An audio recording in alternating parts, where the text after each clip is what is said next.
Hi. It's Friday. Yes, it's Friday. So welcome to Small Conversations. I'm your host, Tonya Iris, and Hi, I'm Omar. That's Omar. Yes.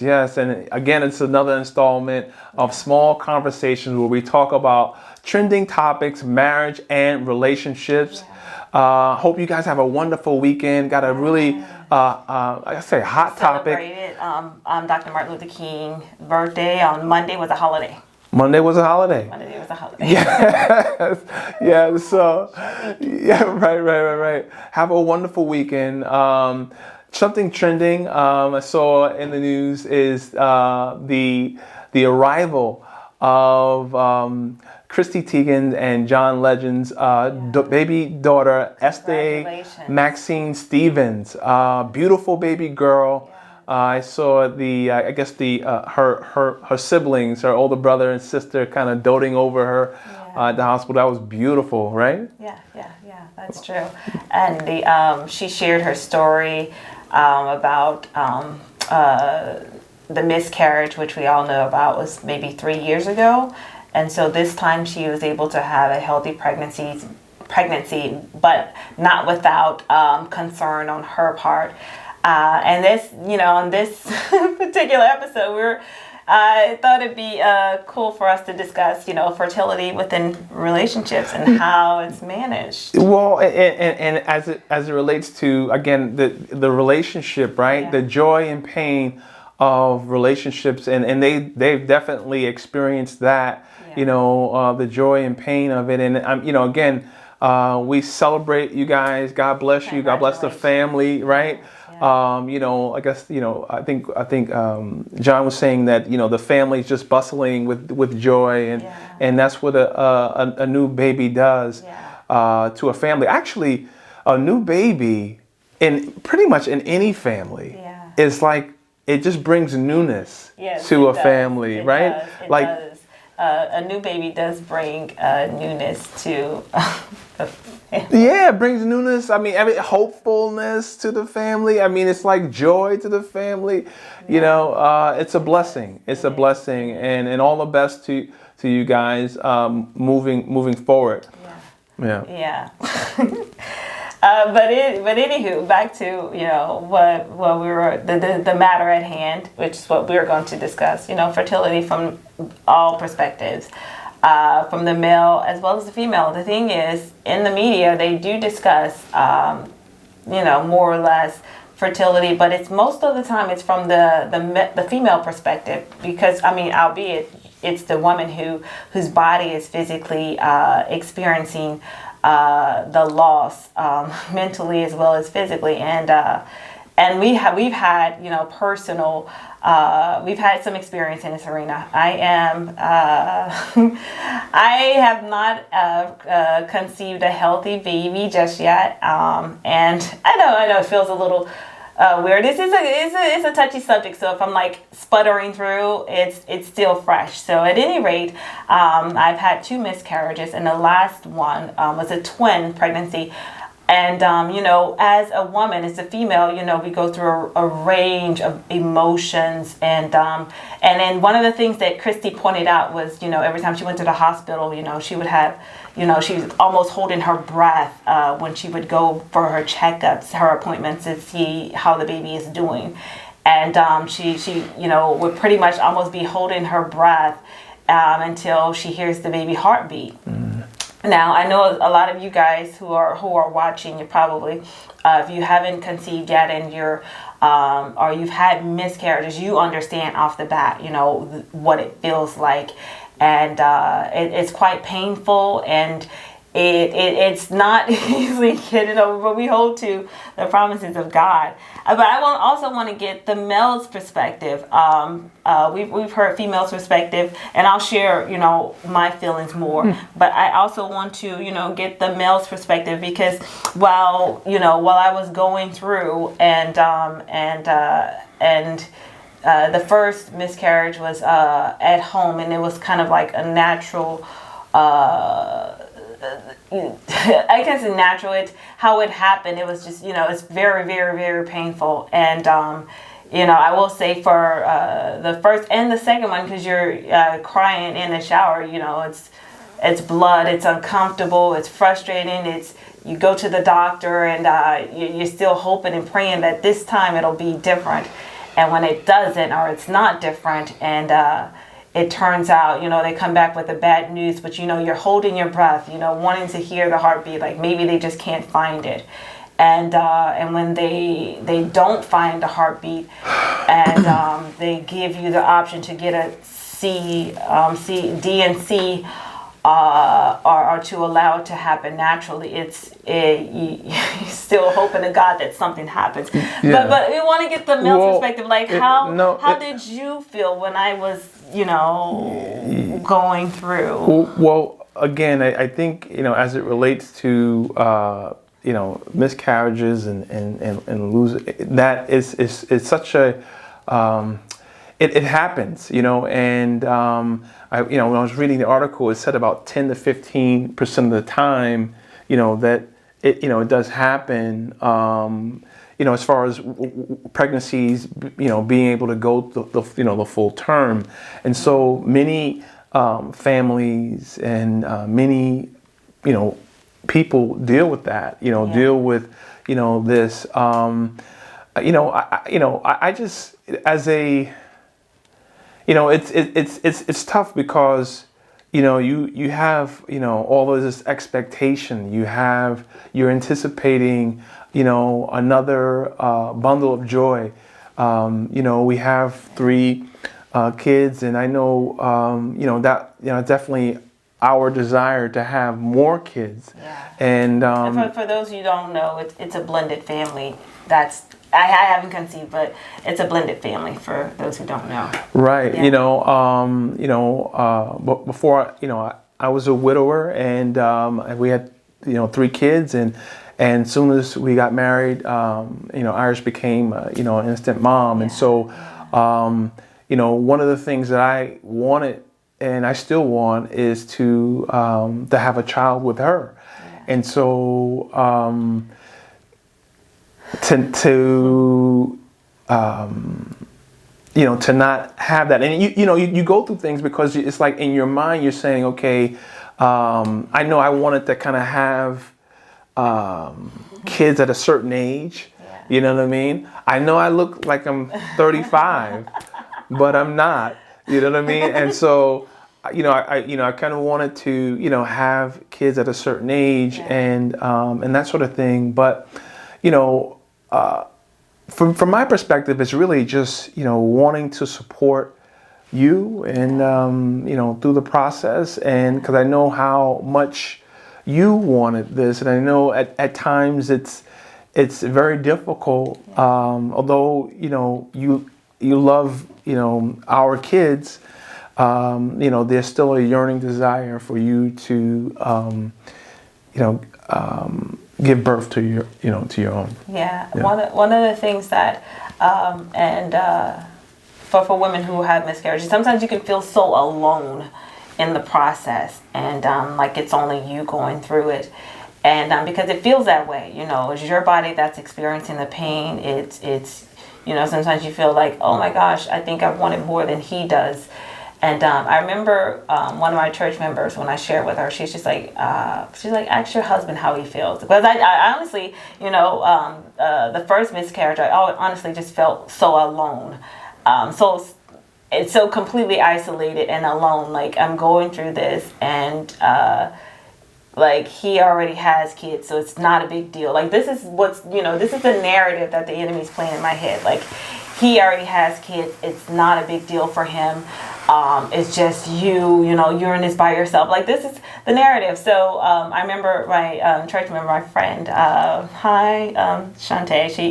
She's the one who she shared with me. She's just like, well, why don't you check in on your husband to see, talk to him, like communicate that with him to see how he feels about it. And when I did, and he opened up to me how he felt. And then you don't feel so alone, and that you guys are in this together, and So that helped. You know, That helped. you hurt. You hurt. Because love is something, because you experience love, together. Yeah. I don't know. I mean, there's definitely self-love, right? People talk about self-love, but love is beautiful when you give it away, right? And when you share it. And so, that's one of the things that I kind of wanted to, and I still want to be able to share, right, with you. Just changing diapers, or doing different things. I mean, actually, you've been through that. We've been through that as well. The funny part is, when we got married, Yeah. Sophia, our daughter, she was yet in diapers. Actually, I went through the whole potty training to pre-teenager all at once, and sure. but yeah, so. Yeah, the changing the diapers. She was more so, because it was like not even that long. She was in diapers or pull-ups, because we got a potty train like. You got a potty train right you gonna get this. You gonna get this. Come on. You know what? Because she and I, her daycare, her caretaker. Who she said that she had already introduced her to it, so I was just like, okay, she did what? So let's just continue it at home. And then one weekend, boom, it was done. No, and we want to just be able to, and from my perspective, just wanting to be able to support you and love you through it, and knowing that you're going to have a range of emotions. I just kind of wanted to be steady for you. You know what I mean? And I appreciate. Yeah, but it doesn't mean that I wasn't hurting.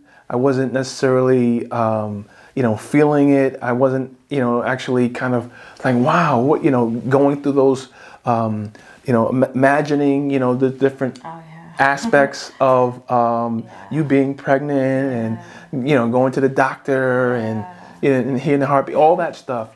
So no, it's just the communication is huge, because being able to kind of talk about it and say, okay, how do you feel about it, is huge. Yeah, it's really huge. Because it's soothing and it's comforting when you're able to do that, and to say, hey, I'm feeling this way, I'm concerned about this. Because the reality is, we feel, oh my gosh, it's my body's not doing what it's supposed to do. Like, I'm supposed to be able to get pregnant without, any issues. I have family members who, are having babies like that. So I'm just like, oh my gosh, it's in my DNA. I should be able to do this. And but my body's not, my body wasn't doing what I felt like it should do. Like, I should be able to get pregnant. So, I will say, I probably push past a lot of stuff mentally. Workout is my outlet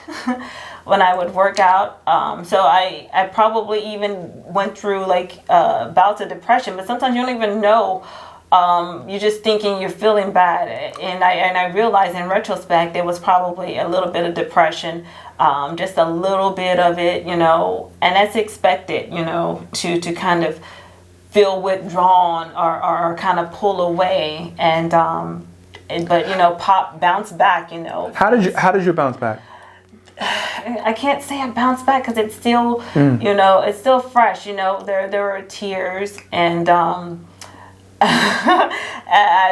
last one was during COVID. The last miscarriage was during COVID, and Blaze, when I was pregnant, Blaze. Who's Blaze? Our dog. A dog who passed away. Blaze, he was like a sidekick. He was like a shadow. And I remember people saying, oh, when you're pregnant, your dogs usually know before you do. And I didn't even get it. But at any rate, I remember thinking, Blaze was my baby. He passed away. And I was just like, and it's a miscarriage. I mean, you don't equate the two at all. But my love for my dog was huge. Our love for our dog was huge. And then, to go through this tearing at your, because oh my gosh, it's tough. It's tough, but it's part of the process. But trust in God. That's how I got through. If I'm being honest, it's a whole lot of prayer and family members, kind of checking in on me and to let me know that Right. it's going to be all right. Right. It's going to be all right. be all And, and there's a range of emotions, obviously, and it's going to be all right. And I'm glad, you said that. And that's the reason why I kind of picked up on the John Legend and Chrissy Teigen stories, because, they happen to share, their triumph now with the new baby girl, but also, the tragedy and, how broken they were several years back with losing their son. And so, but sharing that, helps other people get through. Yeah. And so the reason why, we're doing why we're sharing, we're not just kind of sitting here and just, wanting to go through this conversation. We want to be able to, exactly.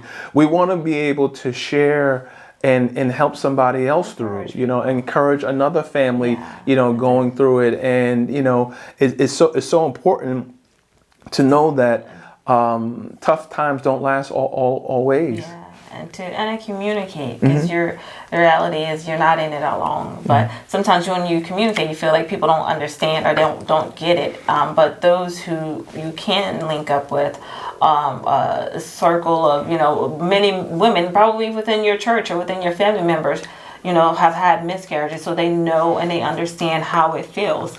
So if that's you, if you're single or if you're in a relationship, you shouldn't feel like you're in this by yourself.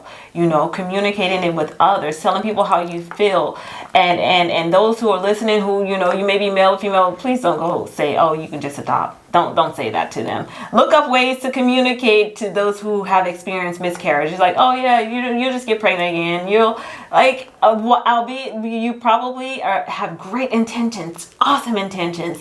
Sometimes it's just better to listen.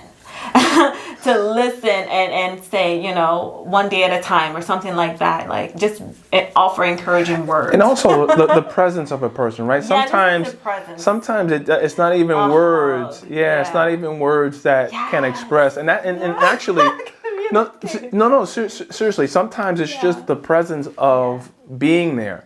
And so, and even like during those times, it's like, okay, I may not have all the words to say. I may not, but just me being present and for the fellow, just being present. Water? Yeah, just being present. Some ice cream. Yeah. What do you want? Yeah, just being present. How can I help you? Yeah, just being present. Just being present. It's so awesome. Yeah. And just a hug, being present. Will help. Will help 1,000 times better than offering advice on what they should do. Oh gosh! Oh, you got kids already. And sometimes we get in trouble because we like to fix things all the time, and I'm not even talking about this particular issue, but it just in general, she'll come to me with something. Like to fix it. She comes to me with something, and I kind of like, okay, this is the answer, and so I mean, should I tell you the answer, or you just want to hear me? And a lot of times, it's she just wants me to hear her, and I'm doing better at that. So much better. I'm doing better at that. It's it's a work in progress, right? We're doing all right. Yes, we're doing all right. Yeah, we're doing all right. We're much better, But that's the thing with relationships, it's continuing to learn each other. We learn, everybody's not the same. You're not the same person you married. Is probably not the exact same person. Should not be. There should be some growth. Come on now. You're getting to know them. They're still getting to know themselves. Let's go. Continuing to learn about each other. So that's the thing with the relationships. It's work, but it's beautiful work. And when you choose to love and you choose, and it melds us together, right? If we, like that Frankie Beverly song, "Joy and Pain," like sunshine and rain. We it all works together. And I think for a relationship, that helps us to even grow more. It's seasonal, but during those seasons, we have to still be unified. Yeah. We still have to, and as far as your circle, your team, the people that you deal with, the people that you listen to, make sure that they're giving you uplifting messages, things that are going to help you to get through the season, right? Yes. Get through that season. So your unity is everything, because you really understand, you really kind of understand during tough times, someone's resolve, right? When everything is you know, when everything is like blue skies, you know, that doesn't necessarily tell you a lot about a person. There's nothing to challenge. There's no growth. You know, Yeah. not to say that you need issues, but the reality is that's going to happen. It's how you navigate it.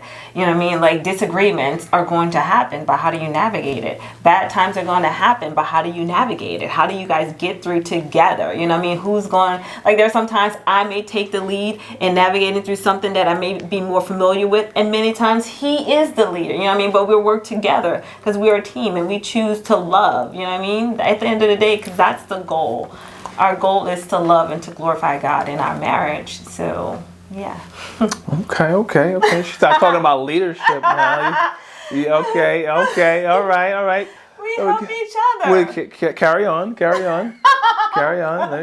We help each other, you know what I mean? And know that God is faithful. Yeah. You know, and we depend on that threefold card. It's not easily broken, and we don't take that lightly. Right. Everyone can lead, and they can lead in their area of purpose and expertise, you know, and gifting, right? Yes. So she's better at something than I am, then, you know, it'd be like really foolhardy for me to be like, well, no, I want to do it. No, if she's better at, you know, this, allow her to do it, and vice versa. Yes, so for sure. yeah. So no, that's just a nugget for everyone there.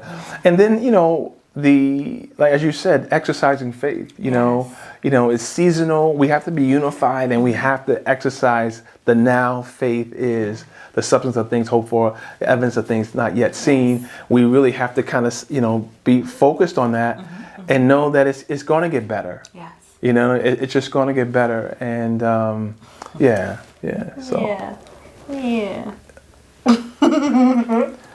So No. yeah, no. So again, I want to congratulate the Legend family. Yes. You know, God bless you guys. Hold the baby tight and just, you know, and again, I thank you for sharing you know, your gift with the world, your gifts with the world. Yes.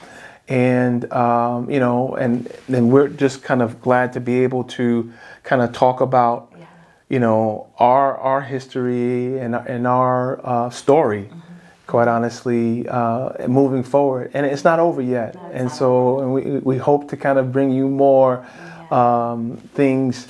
Again, small conversations. Remember to share, like, comment, and subscribe. Yes.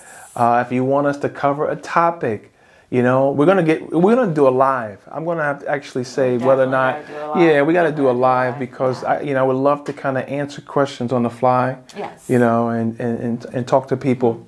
Yeah. About it. Yeah, and again, on the internet, we're not difficult to find. Yeah. We're not difficult to find. So, you know, hit us up if you continue this conversation. If you know somebody who has gone through a miscarriage or a couple that can be encouraged during this time, share this with them. Yeah. Leave some comments in the below and let us know, you know, what your ideas, what your thoughts are concerning this episode. And we wish you much encouragement during this time. If you're looking to conceive, and, you know, we're praying for you. And so that's that on that. That's that on that. See you next time. See you next time.